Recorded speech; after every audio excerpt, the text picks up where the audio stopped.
अध्याय 1 हमारी सभ्यता। कविता परिचय। प्रस्तुत पंक्तियां राष्ट्रकवि मैथिलीशरण गुप्त द्वारा रचित भारत भारती से ली गई हैं। इसमें भारतीय समाज की दयनीय स्थिति और उसके निवारण की बात कही गई है। व्याख्या। कवि हमें यह सोचने के लिए प्रेरित करते हैं कि हम अतीत में क्या थे, वर्तमान में क्या हो गए हैं और भविष्य में क्या बनेंगे। इस प्रकार यह कविता आत्मनिरीक्षण और समाज सुधार का संदेश देती है। कठिन शब्दार्थ। सभ्यता, संस्कृति, रीति रिवाज। दयनीय दुखद स्थिति, खराब हालात। निवारण, समाधान, हल। हम कौन थे, क्या हो गए हैं और क्या होंगे अभी। आओ विचारें आज मिलकर ये समस्याएं सभी। व्याख्या। इस पंक्ति में कवि मैथिलीशरण गुप्त भारतीय समाज के लोगों से आत्ममंथन करने का आह्वान कर रहे हैं। वे हमें यह सोचने के लिए प्रेरित करते हैं कि हमारे पूर्वज कौन थे, वे कितने महान थे, हमारा अतीत कितना गौरवशाली था और आज हम किस स्थिति में आ गए हैं। साथ ही वे यह भी प्रश्न उठाते हैं कि यदि हम अपनी गलतियों को नहीं सुधारते तो हमारा भविष्य कैसा होगा। कवि हमें एकजुट होकर विचार करने और समाज में व्याप्त समस्याओं का समाधान खोजने के लिए प्रेरित करते हैं, ताकि हम अपने गौरवशाली अतीत को पुनः प्राप्त कर सकें और एक उज्ज्वल भविष्य की ओर बढ़ सकें। कठिन शब्दार्थ।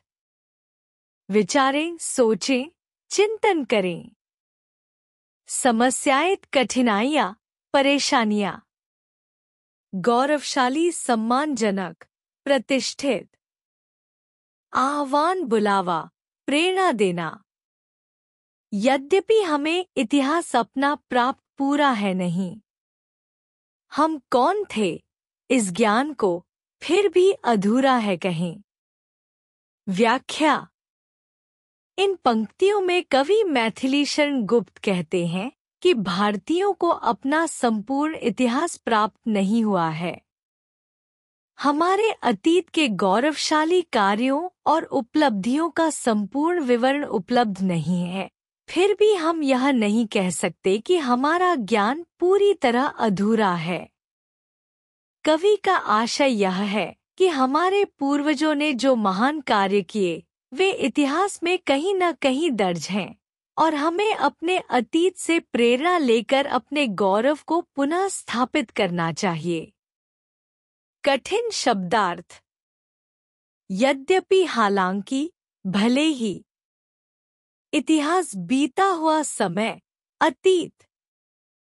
प्राप्त, हासिल, मिलना। अधूरा, अपूर्ण, संपूर्ण न होना। हम दूसरे के दुख को थे दुख अपना मानते। हम मानते कैसे नहीं, जब थे सदा यह जानते। व्याख्या। इन पंक्तियों में कवि मैथिलीशरण गुप्त भारतीय समाज की संवेदनशीलता और उदारता को व्यक्त करते हैं।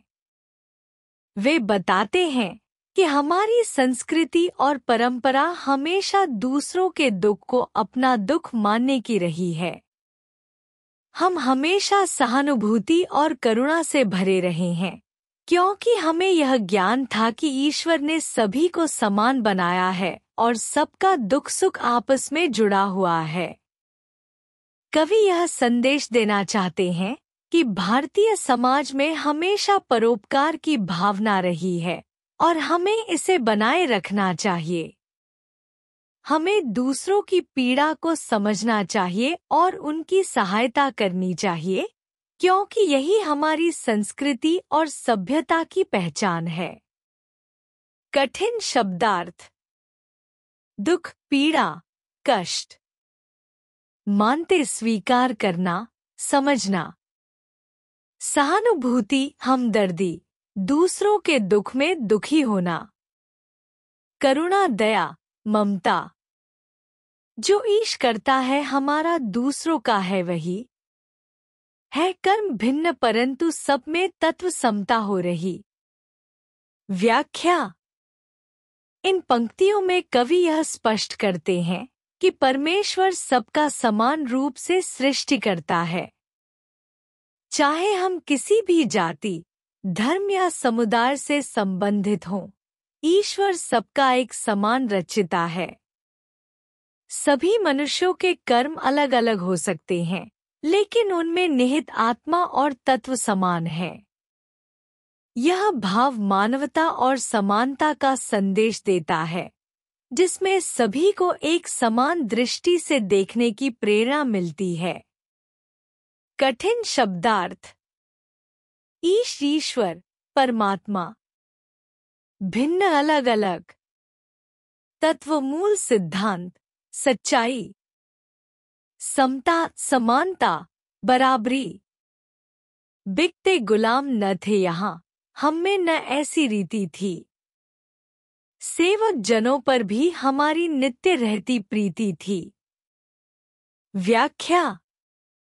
इन पंक्तियों में कवि भारतीय समाज की प्राचीन गौरवशाली संस्कृति को दर्शाते हैं। वे बताते हैं कि भारत में कभी भी गुलामी की प्रथा नहीं थी। यहाँ मनुष्यों को खरीदा और बेचा नहीं जाता था। इसके विपरीत यहाँ पर सेवकों के प्रति भी प्रेम और सम्मान का भाव था। भारतीय संस्कृति में सदैव दया, करुणा और समानता को प्राथमिकता दी गई है। यह समाज की नैतिकता और उच्च मूल्यों को दर्शाता है, जहाँ हर व्यक्ति को मानवीय गरिमा और प्रेम के साथ देखा जाता था। कठिन शब्दार्थ। गुलाम, दास, जो स्वतंत्र न हो। रीति, परंपरा, नियम। नित्य, प्रतिदिन, हमेशा। प्रीति, स्नेह, प्रेम। वह नीति ऐसी थी कि चाहे हम कभी भूखे रहें, पर बात क्या जीते हमारे जी, कभी वे दुख सहें। व्याख्या। इन पंक्तियों में कवि मैथिली शरण गुप्त भारतीय संस्कृति की उदारता और परोपकार की भावना को उजागर कर रहे हैं। वे बताते हैं कि भारतीय समाज में दूसरों की भलाई को अधिक महत्व दिया जाता था। हमारी नीति ऐसी थी कि हम स्वयं चाहे भूखे रह जाए, लेकिन दूसरों को कष्ट में नहीं देख सकते थे। यह पंक्तियां त्याग, सेवा और करुणा के महत्व को दर्शाती हैं, जो हमारी सभ्यता की विशेषता रही है। इस प्रकार भारत की महान संस्कृति आत्मत्याग और दूसरों की सेवा की भावना पर आधारित थी। कठिन शब्दार्थ। नीति, सिद्धांत, परंपरा। भूखे रहना, भोजन न करना, त्याग करना।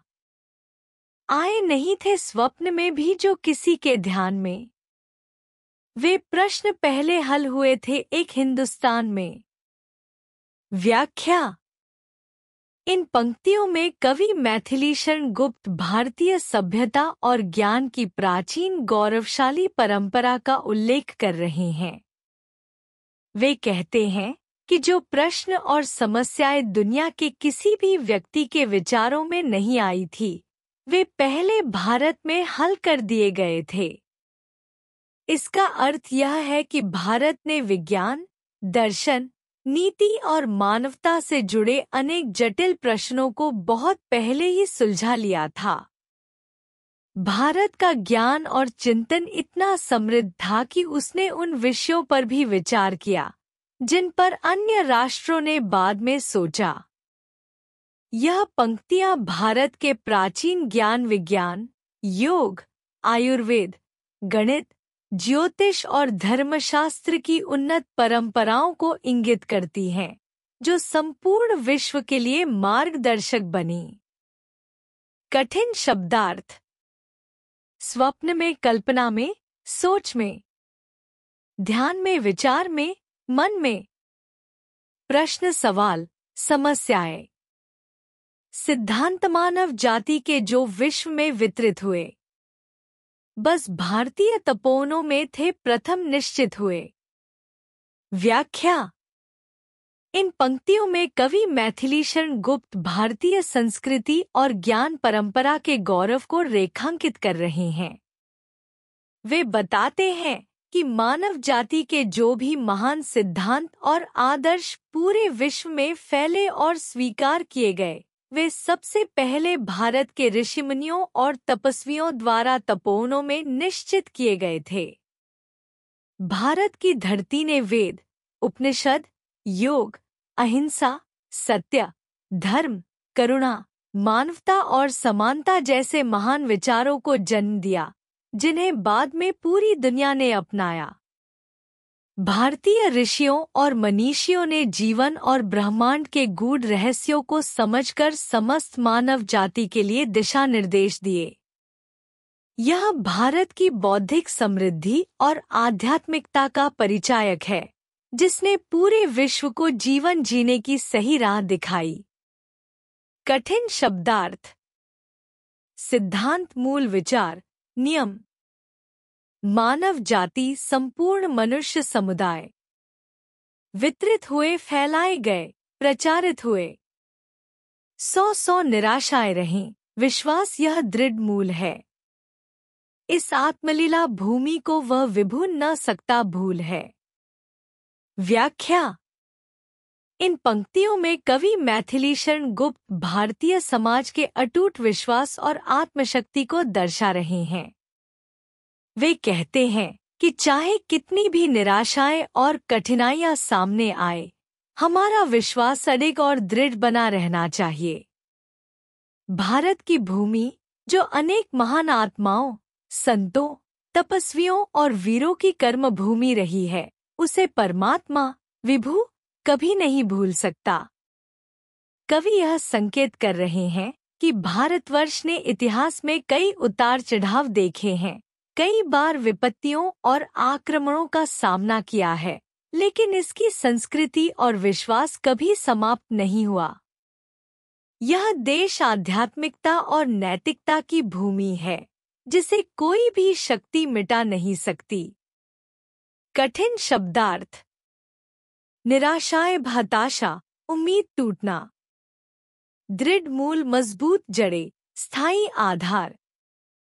विभु परमात्मा, ईश्वर। भूल, विस्मरण, भूल जाना। व्याख्या। इन पंक्तियों में कवि मैथिली शरण गुप्त आशा और विश्वास की भावना को प्रकट कर रहे हैं। वे कहते हैं कि जब अनुकूल समय आएगा, तब परमात्मा दयामय पुनः अपनी कृपा दृष्टि भारत पर डालेंगे और देश को फिर से उसकी प्राचीन महानता प्रदान करेंगे। कवि यह संकेत करते हैं कि भारतवर्ष ने एक समय पर विश्वगुरु के रूप में अपनी पहचान बनाई थी, लेकिन समय के साथ यह गौरवशाली स्थिति कुछ हद तक धूमिल हो गई। फिर भी यदि हम अपने पूर्वजों की नीतियों और मूल्यों को अपनाएं, तो वह स्वर्णिम युग दोबारा लौट कर आएगा। फिर आएंगे, फिर आएंगे, फिर आएंगे। इस पंक्ति की पुनरावृत्ति यह दर्शाती है कि कवि को पूरा विश्वास है कि भारत अपनी खोई हुई प्रतिष्ठा और महिमा को पुनः प्राप्त करेगा। यह आशावादी दृष्टिकोण हमें प्रेरित करता है कि हम अपने देश के उत्थान के लिए निरंतर प्रयास करें। कठिन शब्दार्थ। दयामय, कृपालु, दयालु ईश्वर। पुनरावृत्ति, बार बार दोहराना। सबकी नसों में पूर्वजों का पुण्य रक्त प्रवाह हो। गुण, शील, साहस, बल तथा सब में भरा उत्साह हो। व्याख्या। इन पंक्तियों में कवि मैथिली शरण गुप्त भारतवासियों को अपने पूर्वजों की महानता, संस्कारों और गुणों को अपनाने की प्रेरणा देते हैं। वे कहते हैं कि हमारे रक्त में हमारे पूर्वजों की पुण्यशीलता और महानता का प्रवाह होना चाहिए, अर्थात हमें उनके उच्च विचारों, नैतिक मूल्यों और परंपराओं का अनुसरण करना चाहिए। कवि यह संदेश देते हैं कि प्रत्येक व्यक्ति के भीतर गुण, अच्छे संस्कार, शील, विनम्रता और संयम, साहस, वीरता और निर्भीकता तथा बल, शारीरिक और मानसिक शक्ति का समावेश होना चाहिए। यदि सभी भारतीय इन गुणों को धारण करेंगे तो देश पुनः अपनी गरिमा को प्राप्त कर सकेगा और उन्नति के पथ पर अग्रसर होगा। यह पंक्तियां हमें प्रेरित करती हैं कि हम अपने पूर्वजों की शिक्षाओं से सीख लें और अपनी संस्कृति, परंपराओं और मूल्यों को अपनाकर समाज में नैतिकता और साहस का प्रसार करें। कठिन शब्दार्थ। गुण, अच्छे संस्कार और विशेषताएं। शील, विनम्रता, संयम और नैतिकता। साहस, वीरता, निडरता। बल, शारीरिक और मानसिक शक्ति। उत्साह, जोश और प्रेरणा। सबके हृदय में सर्वदा संवेदना का दाह हो। हमको तुम्हारी चाह हो, तुमको हमारी चाह हो। व्याख्या। इन पंक्तियों में कवि मैथिली शरण गुप्त समाज में आपसी प्रेम, करुणा और सहानुभूति की भावना को बढ़ाने की प्रेरणा देते हैं। कवि कहते हैं कि प्रत्येक व्यक्ति के हृदय में सदैव संवेदना, दूसरों के दुख और पीड़ा को महसूस करने की क्षमता बनी रहनी चाहिए। जब लोगों के हृदय में संवेदना होगी तो वे एक दूसरे के कष्टों को समझ पाएंगे और समाज में भाईचारा और समरसता बनी रहेगी। दूसरी पंक्ति में कवि परस्पर प्रेम और सौहार्द की भावना को प्रकट करते हैं। वे कहते हैं कि हमें एक दूसरे की चाह होनी चाहिए, अर्थात हमें निस्वार्थ भाव से एक दूसरे की मदद करने की भावना रखनी चाहिए। अगर सभी लोग एक दूसरे की भलाई के लिए सोचेंगे तो समाज में आपसी प्रेम और सहयोग बना रहेगा। यह पंक्तियां हमें यह संदेश देती हैं कि यदि हम समाज में संवेदनशीलता, प्रेम और सहयोग की भावना को अपनाएं तो आपसी मतभेद समाप्त हो सकते हैं और हम एक बेहतर समाज की स्थापना कर सकते हैं। कठिन शब्दार्थ। सर्वदा, सदा, हमेशा। संवेदना, दूसरों के दुख दर्द को महसूस करने की भावना।